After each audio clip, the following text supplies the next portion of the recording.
Welcome to Fireside Frith, the podcast brought to you by the Asatru Community. Together, we'll inspire inclusivity, share wisdom, and strengthen the bonds of our Norse Pagan community. Join me as I explore topics like holy days and creative ways to celebrate. Whether you're a solo practitioner or part of a group, leadership within our faith and communities, and the mythology and history that guide our spiritual paths. Along the way, my guests and I will share stories, traditions, and insights and do our best to answer any community questions, all with the goal of inspiring the Asatru community and beyond. Today, I am thrilled to welcome a special guest to the podcast. He is a distinctive religious group leader, also known as a DRGL in the military, and plays an active role in the Asatru community's leadership. While we'll save the details of his position for a future episode, I'm excited to dive into his perspectives on leadership and community building within our groups. Welcome to the show. Well, hello. Thanks for having me. It's definitely different talking to somebody else. David Nix, currently at Fort Liberty. I'm not a current DRGL. Came off of orders for deployment. So I still help Shane, who is the current DRGL for Fort Liberty. I think we have about 300 members, if you count their families and stuff like that meet on the regular. They're doing a Yule event, a lunar Yule event tonight. Ooh. But I stepped down for deployment and let him take over. So I've just been coaching him in the background and helping keep things moving in the Fayetteville area. That's cool. That's a huge group. It is. It was really ironic. We were allowed to stand up because there is an AFA HOF down the road. So we took that, went and talked to the garrison command team situation, let them know what we wanted to do. And then I'll give a shout out and a thanks to Colonel Wilcox, who was at the time my battalion commander, left for a year and then came back and became the garrison commander to help keep us going. We were allowed to use one of the SWIC buildings where I was an instructor at the time to host classes until the garrison could find us a location. We decided to meet Tuesday nights because there's actually an open circle, a Wiccan group on Fort Liberty as well. They've been around for about 20 years now that met on Thursday. So we separated the two to make sure if somebody wanted to attend both, they could. And then we worked closely with the open circle. Fort Liberty is actually really nice. So we had a building that we do classes on Tuesdays. And then there is an outdoor worship center on the post. There's a gazebo where we'll hang out and meet. And then there's actually a wooded area that's maintained by garrison to keep the grass mowed and stuff like that, where we can actually go do ritual fires and community events. So we can keep everything on post because we service active duty, the dependents, the retirees, anybody that can post will do the stuff. And then what we found, there's actually now 2 groups that meet off post. Technically 3, but one's about an hour north, run by different individuals. And then there's 2 groups off post that one's AFA we can't endorse, and the second one, I have no problem with their practice, but the issue Garrison had was their Gothi was arrested for alcohol-related incidents, and I think there may have been some gun charges too. So we're like, we're going to keep our space. But I mean, he was doing anything wrong, this group themselves. He ran a bar and a strip club, and that in and of itself comes with its own issues. That group has people that come and attend our stuff on post, and then they obviously go back to their HOF. Pulled some people away from the AFA HOF a lot of the time because they're like, I just looked it up real quick, found it, and had no idea what it was until it's like, oh no. Yeah, it's an easy thing to fall into with the AFA. Yeah, they're very deceptive in how they advertise, and then once you get beyond the it's like, oh, hang on, wait a second. If you're not doing your active research and looking a couple layers in and investigating before you show up. But we've been pretty successful. Just for listeners who may be new to the Asatru community or to this path, do you want to describe what the AFA is? So the AFA, the Asatru Folk Assembly, is I'll categorize them as a white nationalist organization. If you look at their messaging on the surface, they'll make a couple of arguments that are really full of fallacies, but they're specifically interested in making it a European-based pagan faith, and they exclude non-white members, non-European descendants, which as a DRGL is not in line with Department of Defense or Department of Army policies. And it's really when you dive into it and start picking it apart, the religion itself, they can kind of do their own thing, but not something in any way that I can support outside of actively protesting them, but I'll have after I'm out of the Army. So we just make sure we share the messaging and make sure that everyone knows who we are and that they can come to us. Not just TAC. We'll send them off to other organizations if they don't like TAC, but making sure that, hey, we're here for everybody.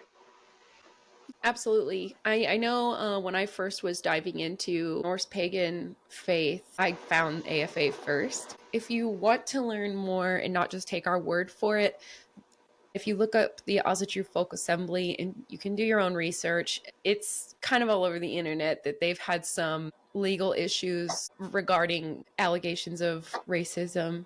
And yeah, we don't endorse that here. But just so you're aware, just wanted to mention what that is and why we don't support it. But we're not here to talk trash. We just wanted to say that. So background, my actual military job is civil affairs, and we focus on governance and the active component, working really close with PSYOPs, psychological operations, and understanding how things work. And if you take the time to read the literature and the publish, they're getting after a niche group of individuals that feel ostracized because they're white now, and it's very toxic when you dive into it, but it does tug at heartstrings of individuals that feel ostracized, and it's its own wonderful conversation, but it is very politically charged. It's not a dinner table conversation. And, in our particular stance on Fort Liberty, this is one of the issues that we address and try to tackle. So we actually dive into those arguments to be able to have those conversations because, one, we're close to the Bible Belt. That causes issues to begin with. And two, most of our active duty military members that are looking into Asatru are Caucasian, white, European descent, and the messaging can pull at them if we're not careful. So we definitely look at how do we address what's being said, why, and then we talk about where their messaging and their issues are coming from, and then debunk them as best we can as they come up. It's a very interesting time in Asatru when it comes to this situation. Yeah. So I have some interview questions that we can just start with. These have to do with your personal leadership journey. Can you share how you first became involved with the Asatru community and what led you to a leadership role? Growing up here in North Carolina, I was raised by a Southern Baptist and a Methodist, and Christianity never really spoke to me. I was always the why guy and was diving into what was going on and trying to understand the actual religion itself. So when I was old enough to actually venture out by myself, I ended up in the bookstore, found Wiccan books. It was the only thing available at the time. Joined the Army, and first time I went to Iraq, felt very empty. The desert is to me, a very dry, soulless place. Came away from it for a little bit and tried Catholicism. Maybe the more structured stuff would feel better, and still felt empty. And then in 2016, 2017, when I went back to Africa, or went to Africa on a deployment, I was exploring it again. Continued to explore it, continued to look at it, dove into my own personal practice at that point, got back into it. So yeah, I went back to Iraq for counter ISIS and wasn't sure if I was going to continue my service. My contract was about to end, and when I was there was when the first religious accommodation was approved for Norse Pagans. So we dove into that, kind of explored it, looked at it, did research, and then the conversation that I ended up having with my command was, tell me I'm a free man and I can have a beard, or I'm going to get out. And the command's like, if that's what you want to do, I mean, obviously there's discussion about risk, but it's like, hey, yeah, no, if you want it, go for it. And in that conversation, I started exploring the actual organization. For me personally, the faith is individual, family, then community. So I wasn't looking for a community at the time. Started looking at it, got it approved, and then was told post-deployment, hey, welcome back. You are beyond where your rank is at, any positions that we give you, you got to go do something else. So I actually went over to the Special Warfare Center in school as an instructor, where I met a drill sergeant at the time, provost, a reservist. He is now Mr. Provost and is flying, I think, UH-60s. Nice. But he and I both were pagan, having that conversation, hey, yeah, I'm Norse Pagan, oh yeah, got approved. And he and I started the conversation of, we should start a group. So he and his family and my family got together, met a couple other people that shared the faith, and we started talking about forming a group. Somewhere in that conversation, it was, you're the most charismatic of us and the highest ranking, so why don't you do it? That's what ended up leading back and having the conversations looking for a letter of endorsement so that I could represent the faith to the installation. We were able to get the appointments, get things running, and then that's what I did. As a volunteer, I made sure we had a classroom. I made sure that we had some sort of lesson plan, that we had people that could talk about the subject if I didn't know it, and then we started people to come. From there, we started a group off post that was basically the core group of individuals from the class that were continuing our own community practice while we still were teaching everyone else what to do, as far as like providing structure, books, lesson plans, what to study, and then examples. And that was pretty much how I ended up in the leadership position until I was pulled away to potentially go on a deployment and then turned it over to someone else. Yeah, it was quite a journey. I ran it for 3.5 years before I turned it over, and then I continued on the TAC board as the Director of Military Affairs, helping sponsor some other people in other places, while still trying to help coach and mentor my replacement anytime issues came up. I don't know if you're doing it there yet, but anytime you get a large group of people together, there's going to be some personality conflicts, and we've definitely had our fair share. So we have about 30 people here, and this is our off-post group, and we grow every time we have an event. It was 7 people when I first started with this group, and that was the weekend of Halloween. Yeah. And so going from 7 to 30 just between Halloween and Yule, it was kind of insane. And they also warned me about one character. If he doesn't like you, he'll tell you to your face. They're all retired Army, so they're very opinionated. Oh, yeah. they are opinionated, and they have the greatest stories. They were like, if he doesn't like you, you're gonna know. And I was like, okay. And now I'm nervous. And what I did is I made like a little flyer with like a QR code that was all like, hey, how'd you like the ritual? If you do this, Here's some surveys. then I'll know how to better serve you. And they all did it. Nothing was negative. It was either constructive or positive feedback, giving that voice to your community that you are serving when you're a DRGL or acting as one. Having those little surveys really help. And the questions were like, how was the drive over here, the ritual space? Do you feel like your gods were represented, or do I sound crazy honoring the random one that didn't fit the right ritual or something?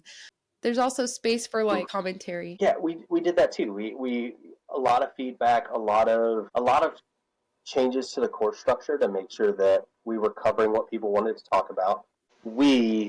Because of how we were structured, we have some community stuff where it's like, understand that you may worship this individual is not welcome at the rituals, and we lay out community rules before we start anything, because we're laying the foundation for what is the community.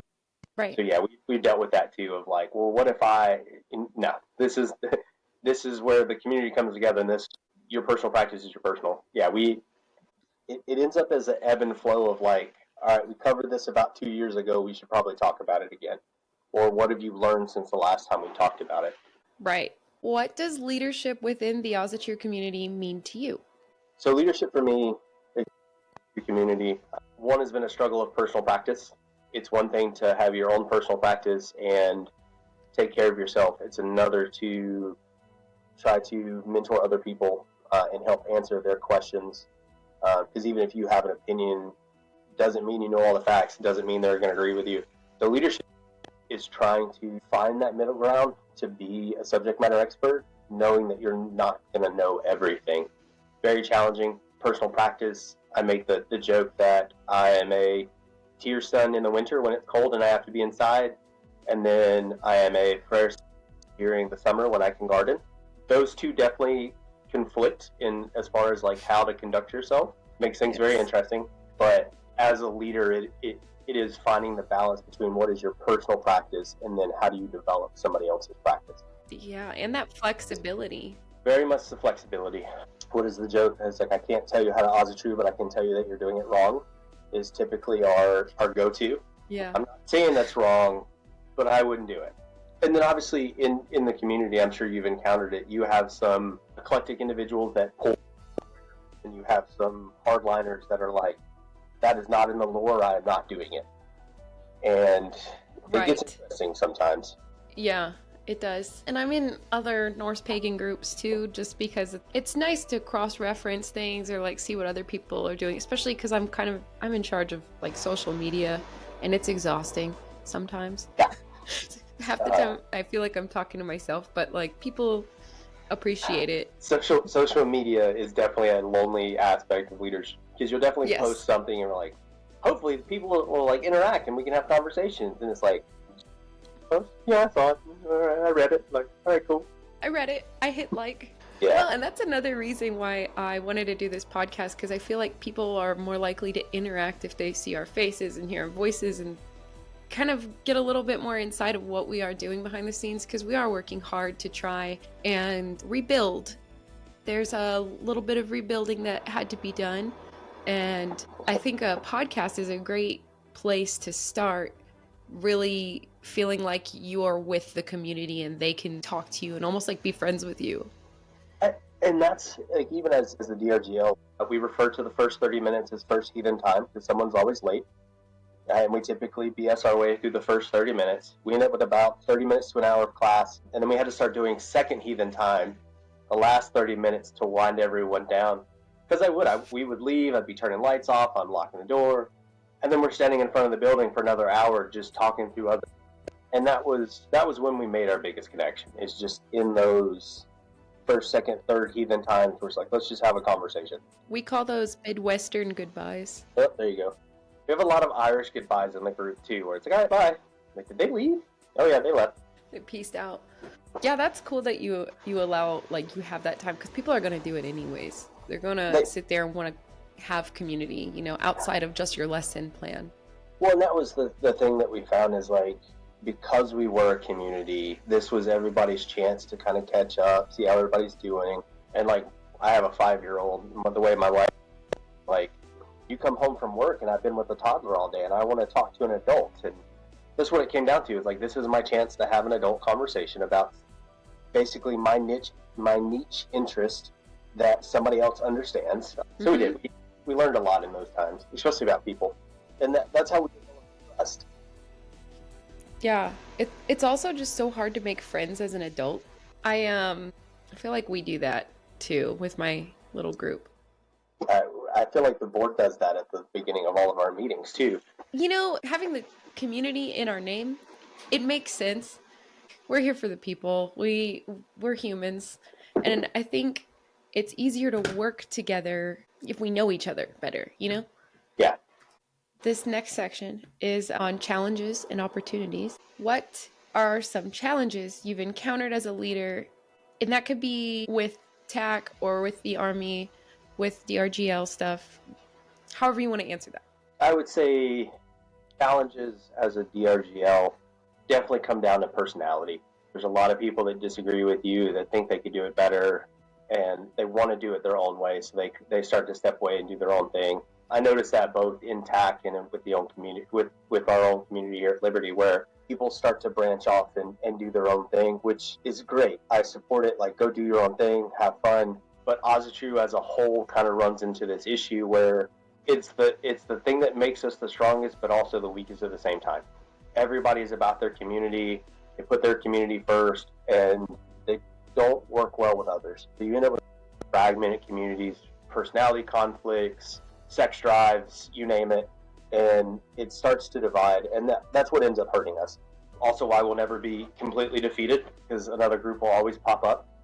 But at the same time, we're stretching resources really thin because we're not united. I mean, you see that in TAC right now with the issues where we're rebuilding, but also long-term historical. I don't know if you've talked about the troth in your prior podcast, but when I first joined TAC, there was the troth, there was TAC, and there was the AFA. That was it. 3 big organizations if you were going to get any support in whatever way. And what really sucked is the troth and TAC were anti-AFA. It was a uniting factor. But because of personality conflicts, the troth and the TAC didn't work together. Granted, there are efforts to resolve that now. But since then, now there's TAC, troth, AFA, Odin's Warriors Tribe, Northwood. There's a lot. There are a lot, and it's good. But what's missing is that singular unity that is, hey, we're all still Asatru. What do we all agree is common ground? What do we all agree is not okay? And that unifying body, I'm sure you've probably encountered it by now, people asking, like, when are we going to have a pagan chaplain?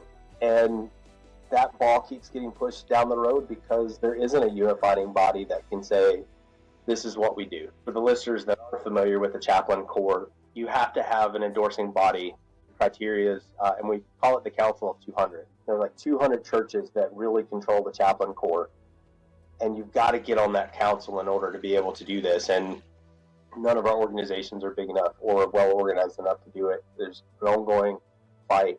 But as a chaplain, you are responsible for just your faith. You're responsible for all service members, and it causes some issues that are hard to get over. So no, those are the challenges that I've run into. So that is a big challenge, probably the biggest challenge, and sometimes it feels very defeating not being all unified in that sense. And I've experienced that firsthand recently. So I became part of the board of directors for TAC, and around the same time, someone had invited me into their Discord kindred. And I was like, hey, I just want to let you guys know, I just be on the board at TAC. Do you guys know about them? You know, just trying to make conversation for one, and for two, I was like, I was reading your bylaws and I just want to see what you guys are about. I had to like agree to only be in their kindred only in order to be with them. And I was like, but I don't even know. I need to know if you guys are racist. I need to know if you guys are going to tell me I can or can't be Asatru because I have Native American heritage, because some people are like that. We don't agree with them, but you know, I have to know these things, especially being on the board of TAC and who I represent. I want to make sure that if I'm affiliated with someone else, that it aligns with my beliefs and the beliefs of TAC. And they were all like, oh, well, TAC is a kindred, so you can't be with us anymore. You're going to be deleted. I was like, TAC isn't a kindred. We're an endorsing body. We are a community where kindreds can come together, where people can find each other. And they were like, sounds like a kindred, bye. And they just removed me. And I was like, okay, well, I guess you guys weren't that cool anyways. But yeah, and people are like that. And that becomes the struggle of trying to give out an olive branch and make the network. We're dividing ourselves like Protestants and Catholics in Northern Ireland, and most groups are barely 20 people. Like, this is not where we're at. And it's going to take some work. It is very strange. I don't even know if I'll see the unification in my lifetime, but it is strange to me that if you are Baptist, just as an example, and your family is in the military or whatever and moves, you can go to another Baptist church. They're not going to say, you went to that other Baptist church, you can't come here. Yep. They're going to accept you lovingly. No, that's true. It's a really sad and unfortunate thing, you know, and I think one day we will figure it out. Like I said, I don't know if it's going to be in my lifetime, but my hope for the future is that we can figure it out. I mean, even, and I vocalized this with a couple other people, and it's kind of been the funny conversation. It's twofold. So when you look at Asatru, the way we practice Asatru in America, you have to treat it as a Reconstructionist religion. We are new. Yes. So, and I know people will have kind of some issues with this just because of the way it's looking out, but like Freya Aswin is like your first generation Asatru, modern Asatru. And then people like Topher, who learned directly from, I think, Diana Paxton, who I would consider first generation. They're only second generation Asatru. I learned from Topher and a couple of other people over the years, so technically I'm third generation Asatru. There's gonna be some dividing factors that are gonna get in the way. And that's where all of the organizations, like I understand you belong to this kindred, you know, whatever. There still needs to be some sort of all thing in America that is agreed upon, where like everyone just comes together and it's like we all some way under the Raven banner. And there needs to be a unifying thing where it's like, cool, you can do whatever you want, but here are the rules. And you're right, I don't think we'll see it in our generation. I don't think it'll be a third or fourth generation Asatru member that really figures it out. But and part of it, I'm gonna blame on, you know, capitalism, where someone's really going to have to figure out the money marketing and be that powerhouse. That's not to say that the Troth couldn't figure it out, but I mean, they have their own. Everybody does, and we just have to get beyond that. Right. So, and if you were to compare to other religions, I don't know what they did, how they did it, but just take Christianity, for example. They do have so many different types, but they can all agree on a couple things, at least 5 things, I would think.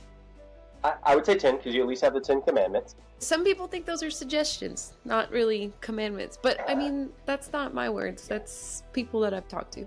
Even still, if you look at, Christianity is a good example. When you look at time-wise, Christianity is a break-off of Judaism. And I think it was a couple hundred years after the death of Christ that they started putting together the Bible, and still the I think it was the Council of Nicaea. I might be getting my Warhammer mixed up with my actual religion facts, but so if I got it wrong, someone will probably tell us. But again, it was a bunch of, I want to say, wealthy, to-do individuals that came together and said, this is what it is. And then obviously you have the Catholic Church, breakaways that came from that, but there was that unified body in a physical location that said, this is the way. So it took years, hundreds of years to get to that point. So I think we'll get there. Christianity started back when the Romans were pagans. They were like a little small cult. They weren't even a religion yet. So we're starting bigger than that, thankfully. We're not a cult. We're not labeled as a cult, thank goodness. That depends on who you ask.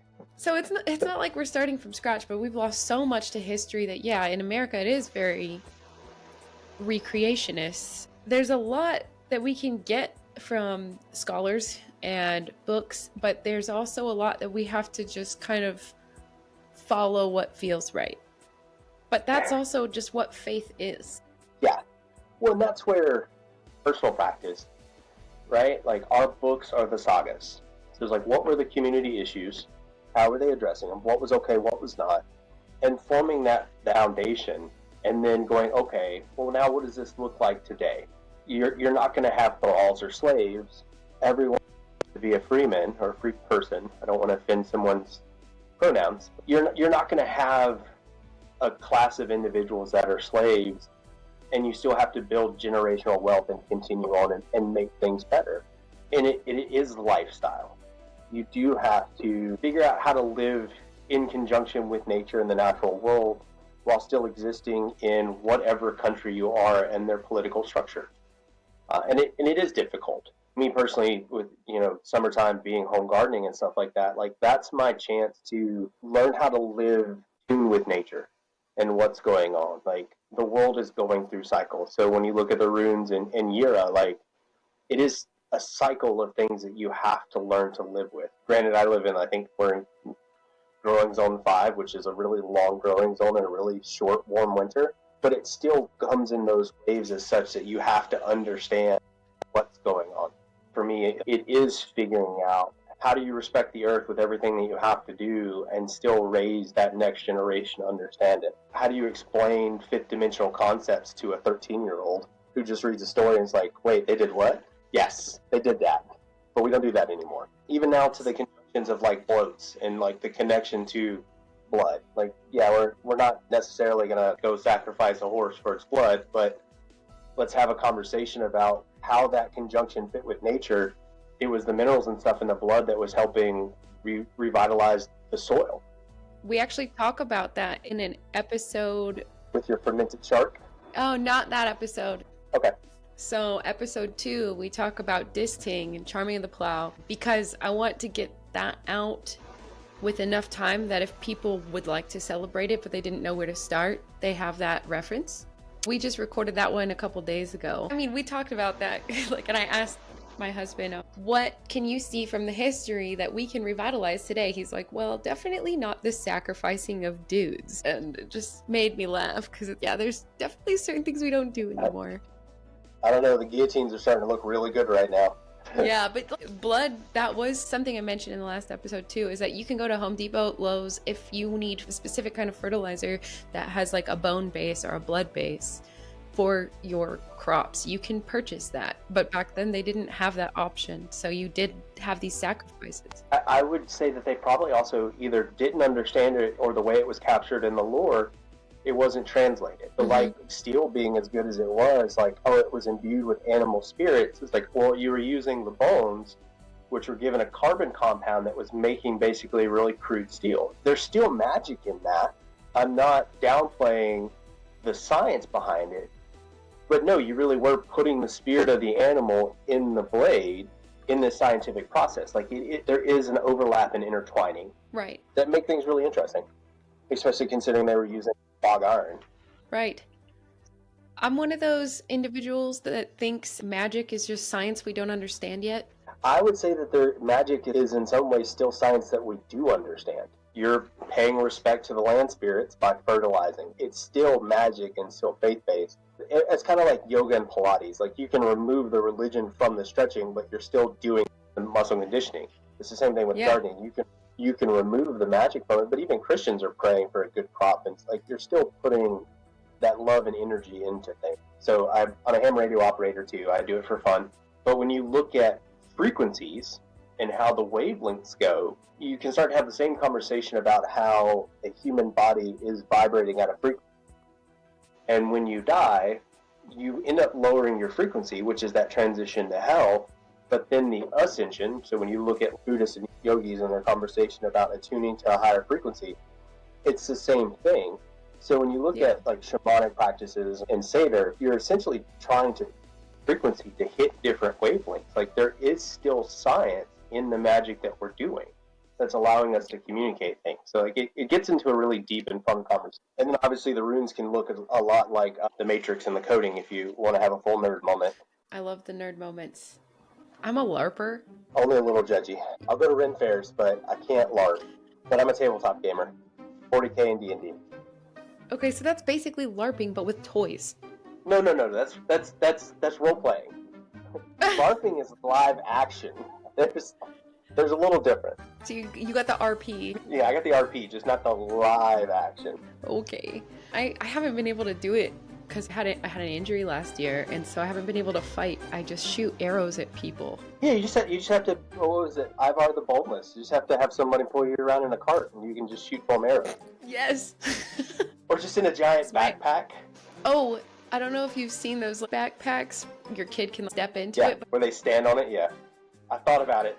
My husband's 6'5" and I'm 5'4", so I was like, "Can I get you this?" Because it's like Game of Thrones in was it Hodor?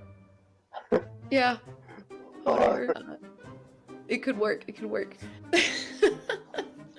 Okay, I'm gonna get back to our questions. Cool. What do you think are the essential qualities of a good leader in a spiritual or religious setting? I would open with empathy. Empathy versus sympathy. I need to understand where you're at, help you with your problem, but not get pulled into it through sympathy where I'm living it with you. Because I've got to be able to walk away from problems. I can't keep stacking the burdens of everyone's problem into my life too, because I still have to raise my kids and have my family and do work in college. So empathy's huge. And then definitely humility. There was a friend of mine, the guy would get up at like 4:30 in the morning, take a caffeine pill, go back to sleep for 30 minutes, wake up, drink a cup of coffee, read for like an hour while drinking, and go to the gym. I'm like, bro, I can't do that with you. But that's all he did. Like, I go to sleep reading 40K books right now, or Dungeons and Dragons books. Like, that's my disconnect from the world. I don't think he owned a single fiction book in his house. They were all religious in some way. Read everything. So the humility to know, come in with something and be like, well, actually, if you look at this, that's cool. Show me what you read. Like, let's talk about it. Help me understand where you're at. And that's where, looking at the reconstruction part of it, my role as the leaders of the community is, I was more of the y'all, where it's like I was responsible for like the fun. But this individual ended up basically being the goatee. And he came in with all of the knowledge, but decisions were left like, hey, I represent us to the command team. I understand where you're coming from, but by regulation, we have to do this. How do we separate these two and still accomplish what we need? So the humility to know that someone out there is going to be smarter than you, and then the empathy of you can't get drawn into everybody's problems. You can't carry everybody's burdens. And then I know I've talked about it with the board, but I think it's an interview question now. It's like, if we say that we need you to step away, are you going to step away? Sometimes the best thing for an organization is a leader to step away and let somebody else do it. It doesn't mean that their service isn't appreciated, but sometimes you have to switch. You've got to bring in new blood, new energy. You can't always be the person. Right. So yeah, I think those would be my big things. Yeah, taking a break is important for your own mental health. And I think you're right. You can't carry the weight of other people around when you're trying to foster community and raise your own family and do everything that you got to do to pay the bills. And, as a leader, yes, you should be there for your people. However, you're not a therapist. So it's all like, if I can help you, absolutely. Yeah. Religion doesn't negate getting people to mental health treatment. Yes. I think the part that we've glossed over in all of this is a DRGL, or a layperson if they're Air Force or Navy. It's a volunteer. This is not their job. Yes. So all of the things that I did for the community, that was me volunteering my time to do these things. And there were some messages that I would get was like, hey, I would love to help you. I can't add this to the plate. Because people are like, oh, well, we should do this or we should do that. It's like, cool. Do you want to host it? No? Okay. I'm all for it. Like, if you want, I'll make an event, and this can be an informal get-together. I can't make it. Right? Yeah. You've got to host, because that happens a lot. That's something that I've dealt with other nonprofits I've worked for, and this one, where it's all like, if you don't like what I'm doing, by all means, either let me know how I could do better, or you do it. Like, this isn't the Susanna show. This isn't the David Nick's show. We're here to serve you. We're volunteers. And even us on the board, we're volunteers. Yeah, like nobody's collecting a paycheck for anything that we do.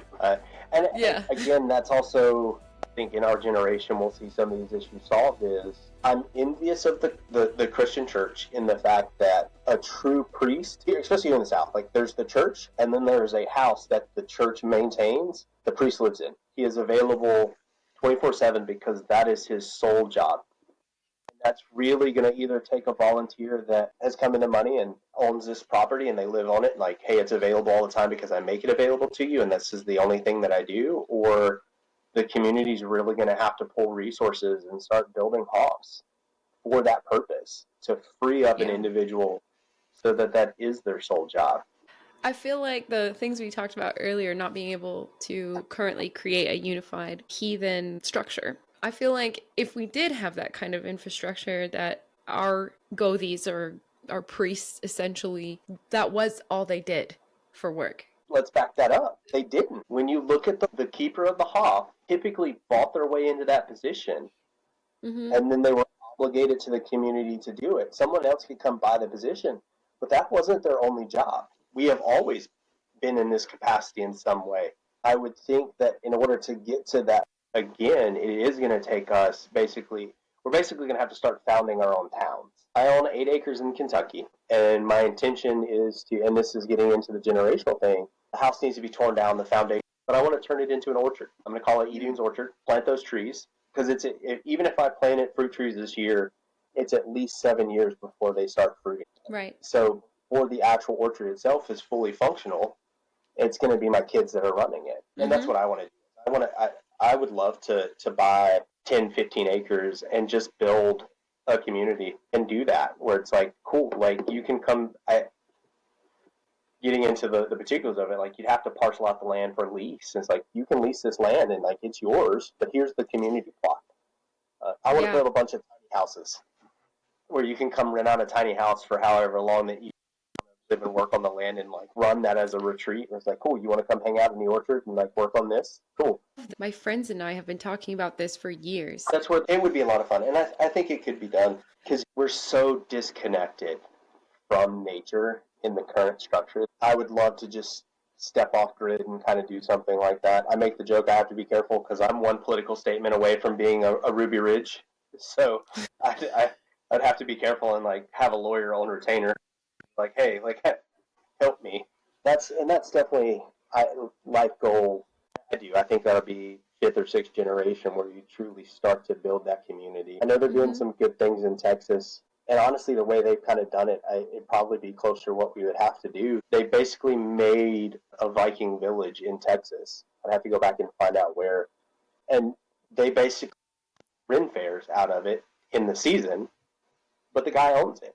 And it may come down to stuff like that, where it's like you're buying this land and creating some sort of commercial property to it, where people do get to come see. But they're doing some reconstruction stuff, rebuilding longhouses so you see what it looks like.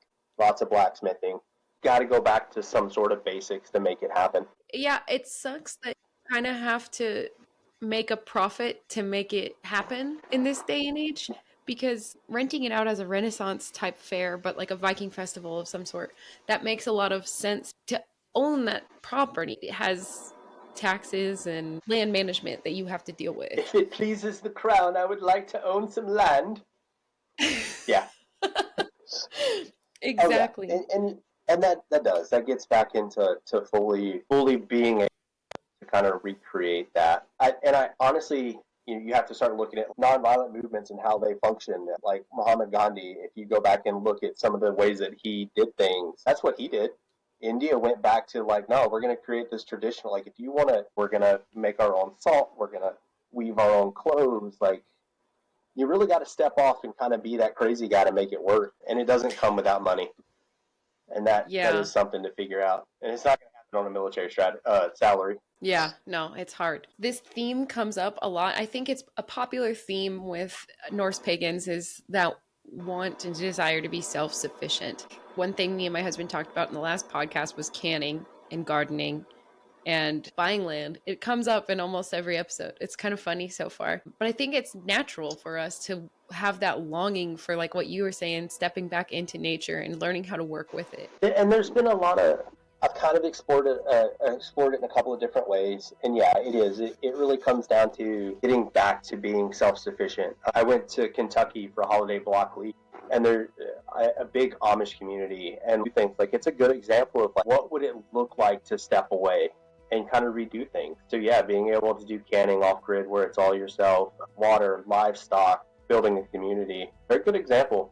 They would disagree with us, but there is a good example of how things could be done. And I definitely think it's going to take some scholarly research and legal research to kind of create those processes. And I think it can be done. It's going to take some financially independent individuals to truly get it started. You kind of already explain that. The question is, can you explain what it means to be a DRGL in the military and how that role functions? I did, but I mean, I would say just for soundbite purposes type thing, like to be a DRGL is you're volunteering for the installation and make sure your faith group is represented and taken care of. There's a lot of money in the chaplain corps to take care of other religions, and it's thousands of dollars that I've been able to spend that's Department of the Army money to make sure that we have resources. When the Ukraine conflict kicked off and we had 82nd in Poland, we were able to spend a couple $100s to get pocket Habermals and Beluspas for the troops that wanted them going downrange. And then while they were downrange, we were able to send care packages and have a temporary DRGL so that they were represented. As a DRGL, you're a volunteer representing your faith to the garrison and make spiritual needs are met, because there aren't chaplains for us. And that's really what it is to be a DRGL. Nicely put. How does being a heathen in the military compare to other religious paths in terms of recognition and support? The recognition is different than the support. Being a heathen in the military does come with difficulties, especially if you have a beard. This is something that I fought for years. When I got my religious accommodation, we still had to do DA photos for promotion. And even though my beard is approved and the memo for me to have it as a permanent part of my uniform, because it is covered in the Army regulations, was in my board packet, I was flat out told for 3 years that was probably the reason I passed over for promotion. It does come with a lot of negative consequences. It's gotten better. There's quite a few of us now that are in leadership positions, either as first sergeants, or we just had one retire as a sergeant major in the infantry. It's getting better, but it comes with the stereotypes of just did that so you could have a beard, or the argument that the beard makes you look unprofessional. And as far as support goes, it gets really difficult. Crisis counseling in the military is either done by the chaplains or it's done by behavioral health. a lot of chaplains cannot separate their faith and provide you services. I made it a point when I was going through a lot of stuff to ask, I appreciate this book. Do you have a non-denominational version? For like marriage retreats and stuff like that, there would still be a push for like, oh, well, there's this book. Okay, cool. What's the equivalent that's non-denominational? I'm not looking for a 12-step program that says I have to recognize God. They're the same faith as you. It's a different God. So you have to ask for it. But it is out there if you know how to ask, and you can kind of ask politely. And you really have to understand what policies are in effect to protect you, and understanding how the DoD's equal opportunity program works. But most of the time, faith doesn't get in the way of service unless you're having to ask for something that's unusual. The former Secretary of Defense, his statement, if it does not interfere with the mission or safety, let them do what they need to do. And it's kind of carried as an atmosphere in the DoD. So when I fly, I typically take a full-size Mjolnir with me. That's awesome. If I'm flying military air, it's easy because they're like, all right, cool, religious, whatever, here you go. But they accommodate.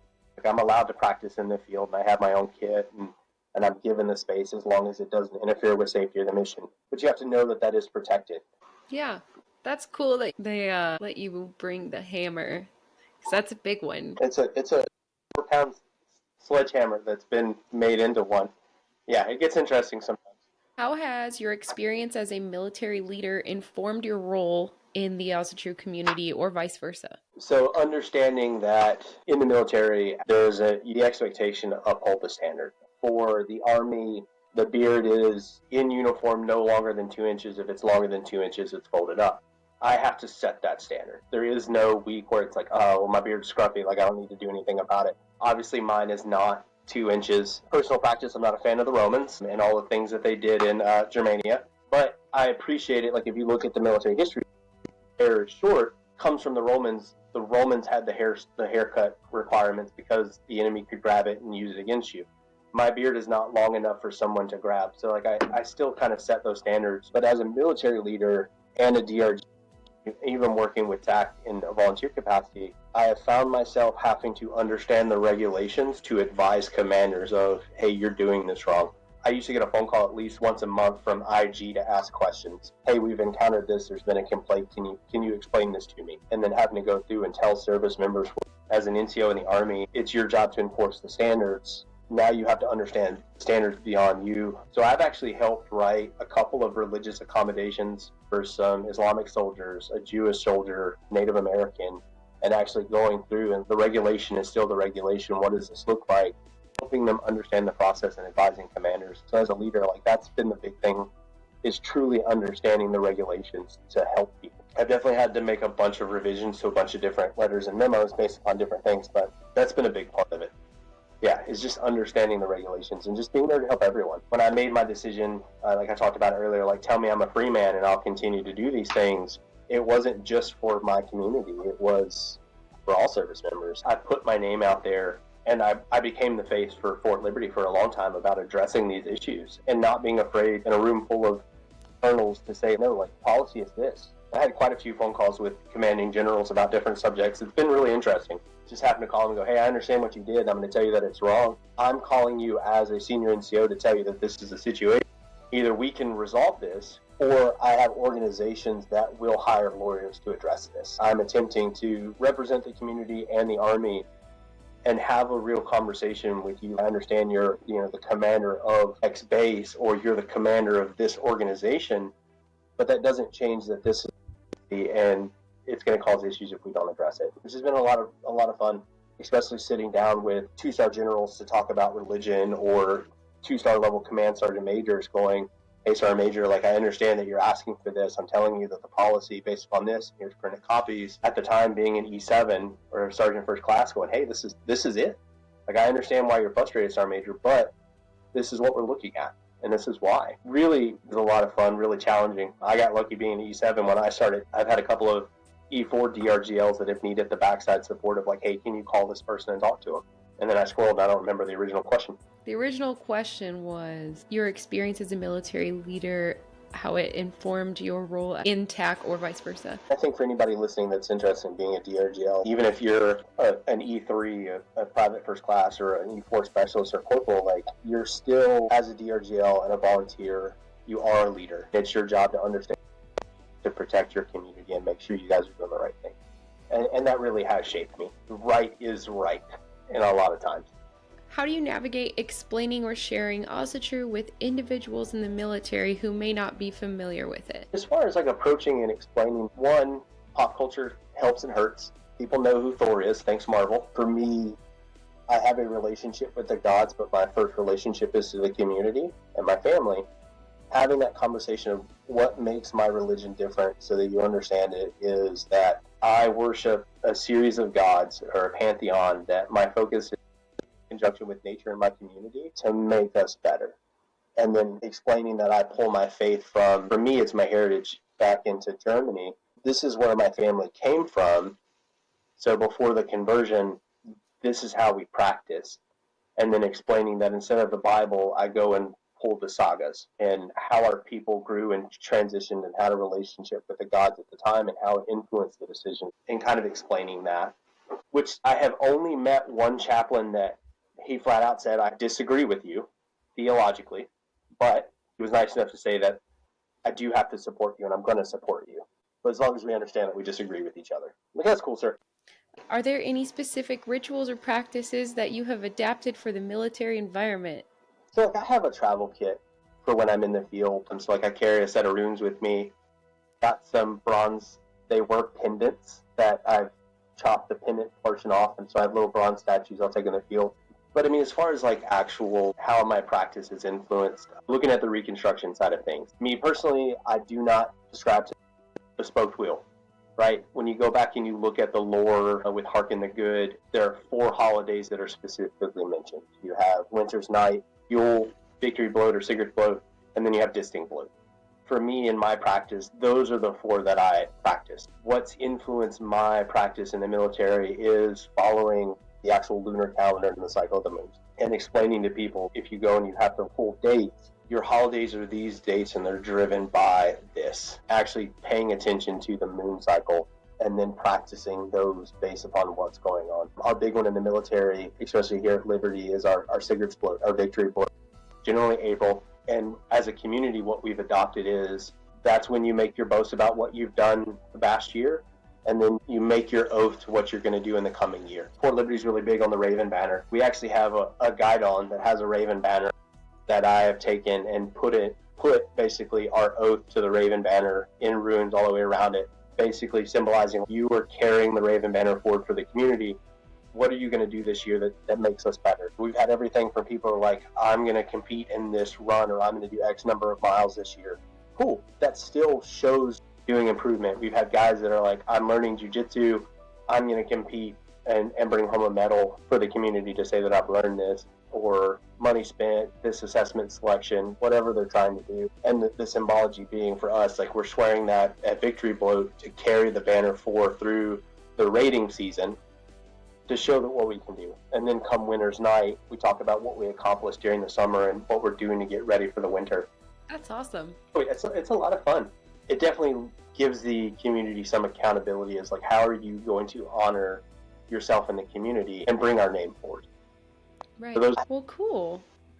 What would you say to military personnel who are heathens and want to create a supportive space for their spiritual practice? Creating a ritual space for them. We run into this issue for barracks soldiers. I don't know how it is there, but the first sergeant barracks policy here, like, you can't have an incense and stuff. You really have to craft that practice around yourself. We give out travel kits. We basically craft pocket kits for people to take, and that becomes their own ritual space where they go. Like in my house, my main altar is behind us in my bedroom, and then I have some that are outside. Like you finding a space that connects with you where you cannot be disturbed and kind of practice what you need to. One of the fun examples is you can get mead through the chaplain corps to be able to worship, and even under General Order Number 1, because it's religiously protected, you can get mead for rituals and with the justifications. We look for ways to kind of help people do their own things. I make the joke about prison hooch. You can get the components in the chow hall to make your own mead while deployed and get an exception of policy that is like, hey, this is religious based, and here's what I'm going to do. Here's why. Wow. So that became the fun part. Like our guys in Poland were under General Order Number 1, and we were able to get through Task Force 82nd an exception of policy for those guys when they were going to be conducting rituals. And then we've had some guys that they've been allowed to ferment their own mead for religious purposes, even in the barracks, because you have those conversations.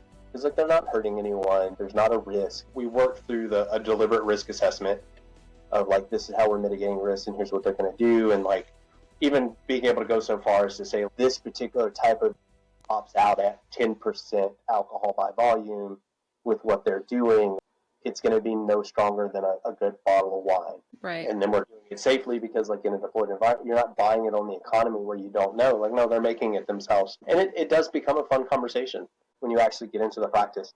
And for the guys in the barracks, fun fact, the LED candles, the little small tea light ones, a normal tea light candle is good for 4 hours. So we've done that risk assessment of like, they've got a candle holder, they're going to burn this, it burns out in 4 hours. It really does having the conversation and kind of creating your own space. Those tea light candles will put themselves out. Fairly safely, yeah. Yeah, for making your own ritual space, it comes down to just having the conversation, especially when you can break it down by time. So like a guy wants to do a ritual at night, like I'm going to light a candle here, it's going to burn for 4 hours, and that is going to be the extent of my ritual, and being able to get those exceptions. Yeah. Are there any key resources or support networks that you would recommend? I mean, obviously TAC. I can be reached by email. We've got them set back up. Mine's david.nix, N-I-X, community.com, or I think it's the Asatru Community at gmail.com. If you want to send emails and ask questions to kind of understand what you can do. And then you can talk to the chaplain, your service member, and ask questions about, hey, how can I do this, or how can I go about that? And then, fun fact, their manuals are all publicly available, so you can download your organization's chaplain manual and highlight the sections and ask for help according to the manual. And this is something for service members to understand. The chaplain works for your commander. So if your chaplain's not helping, you can go to the commander and air your grievances and get someone else to help you, because they have to help you by regulation. So those are good resources. And then I know we talked about Troth. I always recommend Troth too. If you don't want to talk to TAC, the reason I recommend Troth is they have a really good library. They publish a lot of books. If you have questions, you're going to be able to find a book that supports it. And they even have digital libraries. So if you're more of an electronic reader, you can go download them. Good ways to find things for looking for support, because you're going to have to read. The joke about Asatru being the religion of homework, because it is. If you're someone starting out, if you're someone listening to this podcast just for fun and kind of want to understand things or explain stuff to people, it's Norse mythology, not accurate by lore standpoint. But he's a good storyteller. Yeah, if you because you can pull it up on YouTube in an audio form, 6 hours. He reads it like you're sitting by a fire with someone telling you the story. So it's a good place to get a good baseline understanding of everything before you dive into the drier. Yeah, because there's a lot.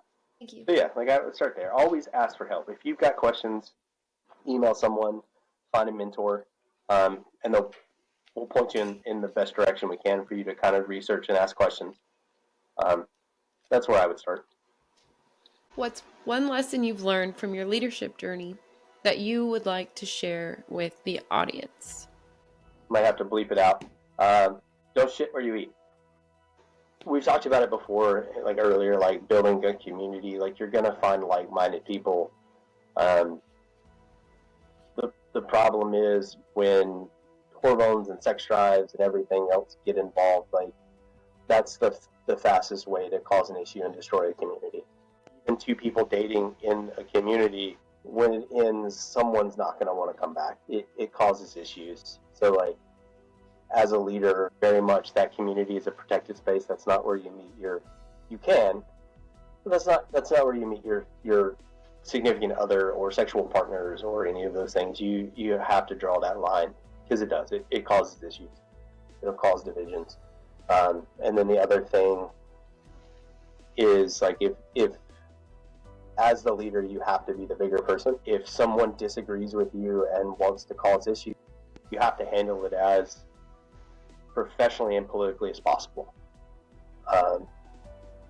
Especially if you're on orders. So if you're on orders from the garrison commander as a DRGL and someone's doing something, whether you had any part in it or not, you're responsible for it. So like bad news doesn't get better. You've got to be willing to step up and go, hey, I heard that this happened. I have no part of it. I don't know who they are, but it needs to be investigated. I don't know if you're familiar with, I think it's Reiki energy work. Oh yeah, Reiki. Yeah, we had an incident where someone was doing Reiki and they were being inappropriate with it. And when it made it to us, it's like, cool, like, not my circle, not my problem, but they're saying that they're Asatru. And it had to be addressed. And it wasn't something we could. And we addressed it with like, hey, like, someone needs to go talk to this individual. They're not in our group. They don't come to our meetings. But our problem is they're doing it on post. They're doing it at this location, and they're not us. We don't condone it. And before it becomes an issue, someone needs to address it. Not my problem, or not the DRGL that was in charge at the time's problem to deal with, but you have to bring it up. Absolutely. And that really becomes and I think people will say they're affiliated with just to point the finger at somebody else too. And so if it's rumored that someone is affiliated with you, you have to bring it up, because that can fall back on your group. And if you're a TAC affiliated group, then TAC, you know, and it can affect, it affects how the army or the military in general sees pagans. So it's not just for heathens, not just for Asatru, but it's for all pagans, honestly. You have to address it as quick as possible. And people have to feel safe bringing stuff to you. Yeah, that's a big thing. Yeah. Okay, for our last question, how do you balance personal practice with leadership responsibilities? The way I balance personal practice with community leadership, I still had to maintain my own personal practice. I know there's been fallout with Diana Paxton in the recent year, but her work on transportation. I say shamanic work because it's the Shamanic Institute's where it comes from, but Dr. Harner's, like my own guided practice, that stayed separate from the community. And that was one where in the community setting, we preference with, this is YPG, this is personal experience, and this is what I pull from it. I can tell you what I experienced or what I've learned, but this is me. But here's the tools to go do the work. You have to protect your individual practice so that you continue to grow. It can get overwhelming doing all the community work. Know that. Yeah. They have questions or they want to know. A lot of people wanted to be handed the keys, and a lot of it you can't. Some people are energy vampires, for lack of better terms, and suck the energy out of a ritual. And then the other thing about doing it for a community is, if I'm doing it on behalf of the community, I'm probably not going to get any energy out of it, but that doesn't mean someone else didn't get an experience. I feel that 100%. Yeah, I'm doing this for them. I will do my own later. Even when I leave sacrifices for the land Vatir and stuff like that, I still do it in my own personal practice. I'm bringing offerings specifically for the community. My relationship with the land Vatir around my house in my own personal life, that is my own relationship. One of the other ways that I kind of protected my space, and I should have mentioned it before, I don't have community members at my house. I have my friends at my house. So if somebody wants to talk about something, you always want to meet them in a public place, away from the situation they're dealing with and not bringing that energy into your house. That's also a safety thing too. You don't want to invite people to your home that you don't know very well. And from a DRGL's perspective, you get new soldiers all the time. You know what I mean? Yeah. You also want to protect the integrity of what's going on. Meeting someone in a public place protects you. You can find a quiet place to talk about things where it's like, hey, we're around other people. Like, no, that didn't happen. False accusations are a thing. As a DRGL, the accusations of that are going to be investigated. CID, or the Criminal Investigations Division, out of concerns of white nationalism and other things. We've had CID members come sit in our classes. I kind of want to say entrapment, that they may have offered some illicit substances to see if we would partake. Wow. We make the joke like, oh, look, it's our new CID agent. Until they're there long enough for us to go, okay, I know you, that's not what you do. Two things that separated DRGL from TAC ambassador. On orders from the garrison commander, providing services to post. I represent the garrison, not TAC. So that becomes a separation, is I'm not here as a TAC ambassador, I'm here as a DRGL. So we make the joke is like, support Liberty Asatru group flag. condone the use of hallucinogens in religious practices. That said, we know that Vikings did drugs. You do not need drugs to accomplish your practice. Yes. Yeah. Reference Dr. Harner about his shamanic work, and you can achieve a lot of the same effects without drugs. I don't know if you've looked into acoustic steering. Mm-hmm. Anybody, I would look up The Way of the Shaman by Dr. Harner. He's selling a practice. You don't have to buy into it, but his concept of acoustic steering is huge. He talks about like drum rates and how it can actually help change your, like we talked about earlier, your frequency. You reach a different plane to kind of experience it changes your neural pathways. I was being seen for an injury, physical therapy and therapists. They both recommended listening to that specific type of drumming, because if I can help my brain waves slightly change how they're communicating with my pain and my healing, Yep. They recommended that to me. So like, it is a real thing. It's light bar therapy for PTSD. Mm-hmm. Yeah. And it's a light that moves back and forth, and it helps your neural pathways. Like, there is science to the magic, like we talked about before. I would, if anybody's interested, The Way of the Shaman by Dr. Harner, and then follow Interpretation by Diana Paxton. Understand there's political issues with both, but it's still good material to read and understand. Diana Paxton's Transportation helps you walk through, we call it gear shifting. She helps transition the gears like you would a manual transmission, of going from stop to first all the way through to where you've transitioned that shamanic experience or that Seder experience to understand the world. Whether you agree with it or not in the religious practice, like something you have to try and kind of work on. Because it is. There's only so much you're going to do on Midgard to truly increase your practice without the spiritual aspect. Absolutely. And I feel like even though people like Diana Paxton are problematic, there was a lot of worth in some of their writings. Yeah. And you can buy books used and not support the author if that's... Yeah, or download PDF copies in different places. Yeah. Go a Viking and look for your own religious material. Yeah, exactly. It's eye-opening when you do learn to make those transitions and see the spiritual world around you. I do make the advice to the local community, once you crack that Kim light, there's no unbreaking it. Make sure you understand how to do wards and protect yourself, and you're opening yourself up like a glow stick under nods. Like, everything in the spiritual world is going to see you at that point, so you have to keep that in mind. Yeah, self-care. Yeah. I know that's like a trendy word, but it's real. It is. So, do you have any closing thoughts before I do the outro? No, I think the only thing I would say in closing is I look forward to coming back and doing this again with you and talking as a board member and talking about all of those things. I know that if there's anybody that's listening that's familiar with the situation, those are probably the questions that they have. Do you want to come back and talk about those? For sure. That was definitely a very spiritually trying event, and there's a lot of things that are, considering lawyers had to be involved, there's definitely a lot of things to talk about, and it's probably a good conversation for Kindred of like understanding the legal protections and the legal things you have to worry about as a 501. Yeah. That being completely separate from being a DRGL, I look forward to coming back and talking through that. Yeah, I'm excited for that. It's been great having you a guest. This is nice getting to know you a little better. Our meetings have never been not fun, but I mean, it's kind of cool to see your perspective on things, and I'm really grateful that you came on the show today. Oh, yeah, thanks for having me. Of course. So I have no sources to read for this episode because it was mostly an interview with David Nix. Our music is by hot_dope and NotProd. You can find us at theasatrucommunity.com. For our charter members sign up, follow the link in the show notes below, or head to theasatrucommunity.com, and at the top menu, click the Become Part of the Community dropdown and click on Registration.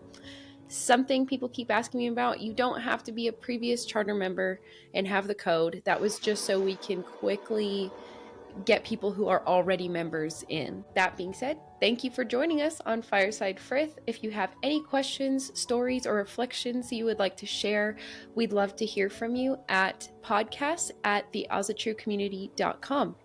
You can visit the Asatru Community online to connect and contribute, and don't forget to subscribe, share this podcast, and leave a review to help others find us. Until next time, may your hearth be warm and your path be guided by frith and wisdom. Bye! Bye!